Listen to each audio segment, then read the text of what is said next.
Chapter 1.7. The author is initiated into the activities of the natives.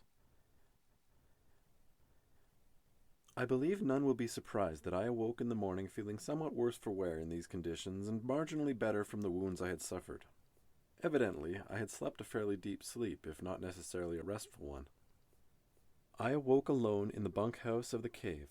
Alert, I roused and rose from the sandy floor and carefully felt my way back towards the dining space, hoping to find some food, and perhaps a suitable place to relieve other common morning distresses.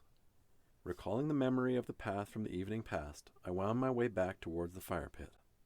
Though the fire was long since extinguished, there were some scattered remains of carrots and apples strewn about the vacant space. I ate as much as I could handle, uncertain of when my next repast would occur. I retraced my steps back to the main chamber, and remembering the activities of the night before, micturated as near as I could remember to where the fellow had himself thus composed before. Light streamed through the cracks in the ceiling brighter than the evening preceding. I guessed the hole in the ceiling must point more eastward than not. Unknowing for certain whether it was morning or afternoon, I could not confirm. The caves, with the exception of the quite dim bedchamber, were quite brightly illuminated. They were easily bright enough for me to move confidently, despite my lacerations. Both kitchen and hall had similar gaps in the ceiling, and while my evening companions were not to be found, I decided this place seemed sufficiently safe, if not plush and comfortable. I decided to do some intrepid spelunking to better acquaint myself with this home. Alone in the caves, I found myself thinking of Hu, my defender, guide, provider, and perhaps friend. I wondered to where she had disappeared, but didn't fear I wouldn't see her again. I trusted she and the others would return to me in due course. There were no shortage of passages, tunnels, and open spaces, though few of the size of the 3 rooms to which I had been introduced. I saw no marks of tools on any walls, and I concluded the caves must be wholly natural, or so subtly modified as to appear so. I chose not to venture down the downstream channel for reasons that must be clear to the reader. Instead, I tried to pass through the larger uphill upstream corridors of the cave. Most did not travel far before reducing in girth to a point that neither I nor surely any of the group would be able to squeeze through. Several of the walls were drawn upon, nothing so detailed as Lascaux, but virtually all of them depicted horses. A suspicion of mine was confirmed upon discovering a number of drawings that portrayed several men on their hands and knees guiding horses through some obstacle. It was my belief these people were masters of horse, and somewhere nearby were the stables. From the kitchen, I followed the tunnel down which the smoke had escaped the previous night. I found this tunnel wound upwards for several meters before opening to a bright, sunny rock face not altogether unlike the one I had scaled in my movement towards the beach the day before. From this vantage, I could see only ocean. The rock bent back on either side as I stood at the edge of this place. I believe it understandable that I wasn't in a hurry to test new rock surfaces. I turned back into the cave system to explore other passageways. The hallway from which the greatest stream trickled proved to be the most fruitful. The path, though wet and slick, and covered with some sort of algae, wound upwards for quite a distance. Never straight for very long, and occasionally thinning, it remained just wide enough to pass through. I slipped numerous times. The walls were of scant assistance, themselves mostly dampened and moist. As I gradually worked my way upwards, I began to see a brighter light ahead than that of the fissure-illuminated space. At the end of the passage, I came into a most enchanting space. A room was perched at the top of the corridor, and occupying most of it was a small lake roughly the size and shape of a large hot tub. The room was shaped like a dome, though not very tall. It was about 1 to 2 meters at the highest point, and that in the middle of the chamber. The pond appeared to be of roughly the same dimension in the ground, like the ink pots of Johnston Creek. The pond dipped under the wall of the cave, and the room was illuminated by the reflection of the bright sunlight off the pool. The room glowed with beguiling swirls of the reflections of the water, creating beautiful moving artwork across the low ceiling. I took a seat against the wall and found the thick, humid air most comforting. I cannot say how long I sat there enjoying my rest, but I imagine it must have been an hour or so. I was in no hurry to either head back through the entrance from which I had come or to explore too far downstream. The calm and tranquility of this place soothed my aching body. The room smelled faintly of sulphur, and I knew the stream was fed partly by a natural spring. As I rested, I was startled when a sudden splash came from the center of the pond. One of the inhabitants from the previous night emerged. He swished his long, unruly hair from side to side a couple of times, spraying the room and me with the stowaway water. With a final nod upwards to get the bulk of hair behind his back, he became aware of my presence. For a pleasant change, he didn't seem surprised to see me there. In fact, he seemed to hardly care at all about me. He stepped out of the water, and in his left hand he clutched the neck of a recently dead chicken. Gradually in succession, each of the others came into the grotto in the same manner. Each of them carried some sort of food. Some carried carcasses, while others brought wraps of a selection of fruits. As they entered one after another, each one was startled but unconcerned by my presence. Then, without a word, they moved down the corridor from which I had come. Eventually, Hu came in through the aqueous portal. I read from her face that she was pleased to have found me in this place and apparently in reasonable health. With a gentle wave and gesture, she indicated I should follow her. I acquiesced to her desire, having no pressing appointments, and we went back towards the main hall. In the main hall, the fruits were arranged near the fresh water spout like appetizers at a dinner party. My hosts partook of the food and I joined in. As the light dimmed, several of the gathering headed back out towards the waterlogged entry. The rest sat about the room until one of the youngest men, said my name, the first word I had heard all day, Huinum. I was startled. After hours with barely a word, this one young man was trying to speak to me. As the first time, I pointed to myself and repeated my name properly, and the group animatedly tried to replicate it clumsily.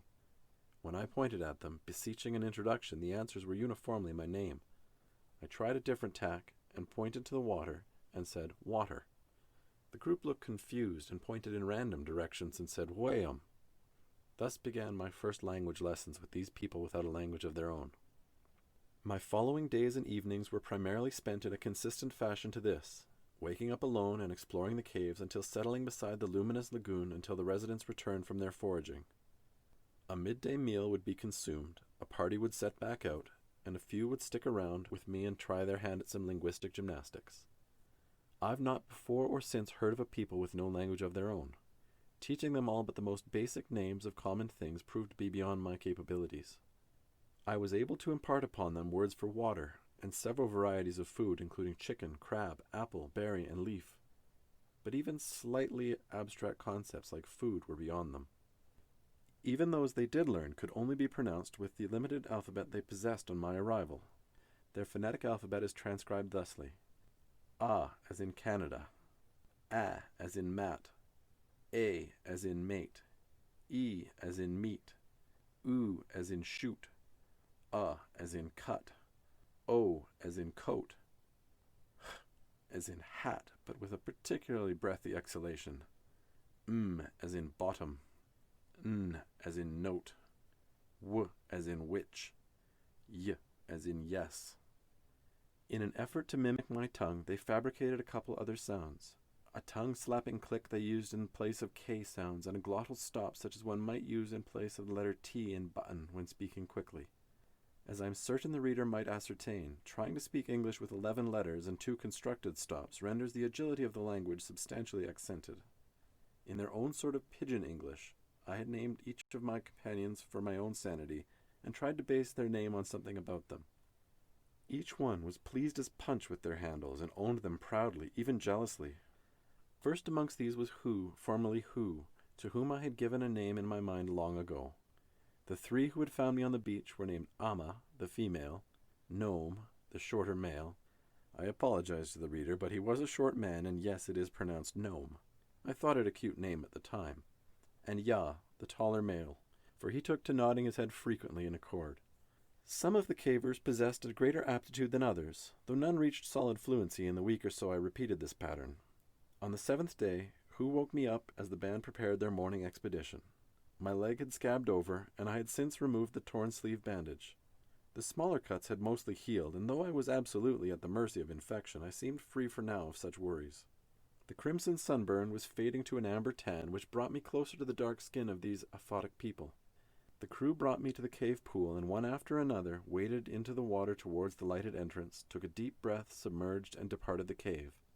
After Gnome went through, it was only Hu and me remaining in the room. Hu looked at me with confidence and the care most characteristic of an elementary school teacher, and with a hueo urged me to proceed. This felt a milestone for me. She was trusting me beyond the water room. I was being entrusted with their most important secret, and at no little risk to themselves. Comfortable in my place, I accepted her goading, took a deep breath, and swam towards the light. It was not a particularly long swim to reach the other side. I groped along the smooth ceiling with my hand and carefully felt my way forward. The passage could only have been a few feet long and was only the same depth. The water, warm and calm but for my efforts, was almost crystal clear. The floor of the passage was littered with what felt like broken shells on my feet, but reflected the light like millions of tiny pieces of glass. When my hand reached no more ceiling, I knew I had reached the other side, and I broke the surface with a gasp. On my head, a warm shower of water splashed from a small cascade from the cliff. On this, the other side of the glowing pool, the water thinned quickly at a slope of roughly 45 degrees, only a small, half-moon-shaped pool. Had I not just swum through it, I wouldn't have even thought to try. I emerged into a small clearing, alone again. It was apparent those who had preceded me had already left. The natural clearing was encircled by old-growth, moss-coated jungle. The sun shone brightly through the trees, and the cliff down from which the tiny torrent descended was brightly illuminated. The face was also thick with green moss. The wall was but a few feet high and gradually gave way to a rocky plateau just slightly higher than I could see from the ground. The air was thick with the pungent, characteristic, sulphurous odor I smelled in the caverns. Only a step away from the pond was a dense wall of thick, broad-leaf fern, the same as the cave people used to cup their water. Throughout the busy canopy was a cacophony of birds and other wildlife, a tiny oasis of pure beauty on this island. As I marveled at the beauty, Hu succeeded me.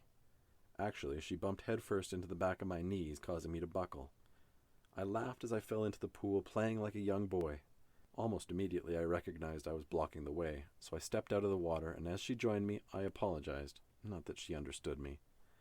She grabbed me by the arm with the kind of urgency I sensed when I was first introduced to the caves. She pulled me through the fern wall and ran nimbly through the forest. Apparently, she knew exactly where she was going. I tried to follow as closely as possible, but stumbled and tripped on the twigs, roots, and various understory. Hu alternately stopped to wait and pull me along. My poor, coddled feet hurt, but my guide showed no ill effects. On my own, I stood no chance of finding my way home. She held her head high and alert, looking deep into the trees instead of watching her steps closely. I would have spent the day just enjoying my surroundings, but my focus was firmly locked on the ground between our feet, searching for the next thing upon which I would trip, cut, bruise, or stub myself with. We ran for several minutes, and the thick vegetation seemed indistinguishable from one minute to the next. The smell of sulphur faded, and was replaced by the crisp, sweet smell of the woods. The reader would also perceive a hint of seaweed that grew stronger as we ran.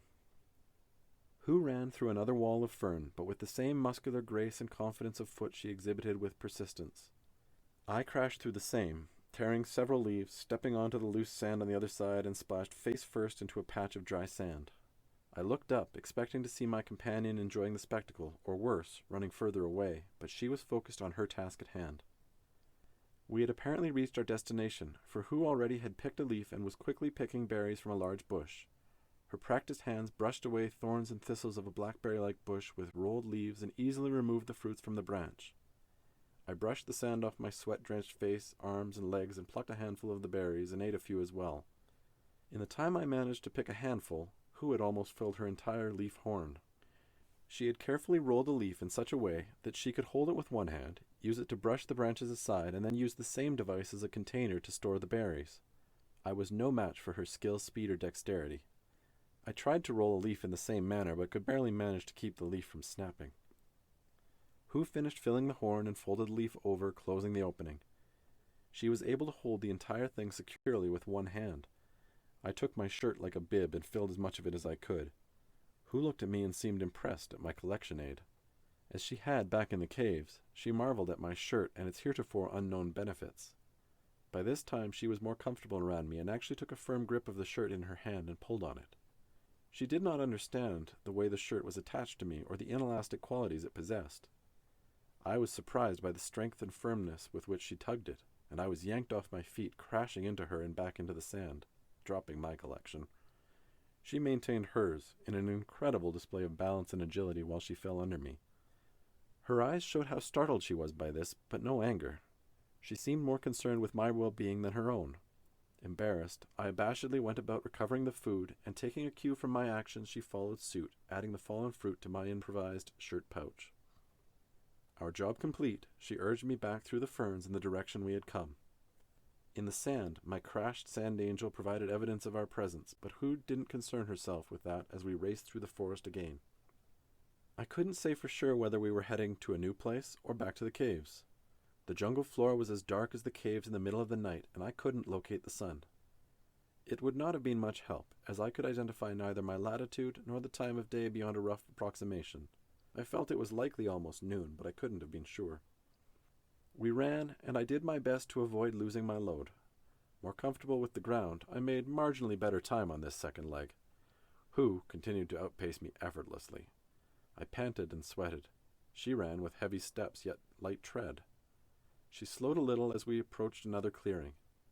Had I been less exhausted, I would have smelled and heard the waterfall and known we were home. I came to a stop before the ferns, gently pushed through, and saw the familiar waterfall. Who goaded me back into the water, and mindful of the pattern from previous days, I understood how I was to return to the cave.